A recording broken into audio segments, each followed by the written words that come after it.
से क्या डेवलप हुई है जो बड़ा एक एक बड़ी हेडविंड और ग्लोबली क्या बाजारों से आ सकती है। अब तक आप यूएस क्रेडिट स्विस वहां से देख रहे थे, लेकिन अभी आप जर्मनी के डॉयशे बैंक है और उनके सीडीएस में जो उनके उछाला है। सीडीएस भी एक्चुअली एक इंस्ट्रूमेंट होता है और आपको लीमन ब्रदर्स के टाइम पे भी वो इंस्ट्रूमेंट याद होगा, सीडीएस सीडीओ। यहाँ पर जो सीडीएस यानी क्रेडिट डिफॉल्ट स्वैप, ये एक इंस्ट्रूमेंट जो बॉन्ड होल्डर्स यूज करते हैं और इस समय सीडीएस के प्राइजेस बढ़ते चले जा रहे हैं।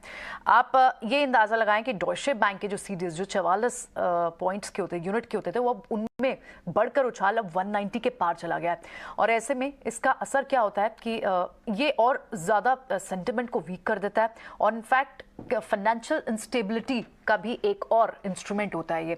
और इसी वजह से आप देख रहे हैं डॉयशे बैंक का स्टॉक भी आप देखें तो वो 8% ज्यादा की गिरावट। तो यूरोप से भी एक क्या संकट आ रहा है, आ सकता है, कितना बड़ा हो सकता है ओवर द वीकेंड, इससे ये एक डेवलपिंग न्यूज है जिस पर नजर लगातार रहेगी। लेकिन इसका इम्पैक्ट भी इंडियन मार्केट्स पे आज पड़ा और आपने देखा कि 17,000 के नीचे हम तो ऑलरेडी इतने गिर ही रहे थे कि लेकिन इस वक्त बाजार इतने बड़े बड़े स्टेप्स को भी भले मेच्योरली ले रहा हो, लेकिन लगातार ट्रेंड जो है वो नीचे का है। आदित्य, आपकी ये जो सारी रिसर्च में जो बातें आ रही हैं, कहीं ना कहीं we have to connect these dots also कि क्या क्या रीजन और बड़े बन सकते हैं, क्योंकि लगातार फाइनेंशियल इंस्टेबिलिटी की बात, चाहे एसवीबी क्राइसिस रहा हो, क्रेडिट स्विस क्राइसिस रहा हो, फर्स्ट रिपब्लिक रहा हो वहाँ, और अब ये जो जर्मनी से डॉयशे बैंक के सीडीएस में जो उछाल की बात आ रही है, ये लगातार पॉइंट आउट कर रही है कि worst is still not behind us. बहुत सारी चीजें अभी और डिस्काउंटिंग करना बाकी है।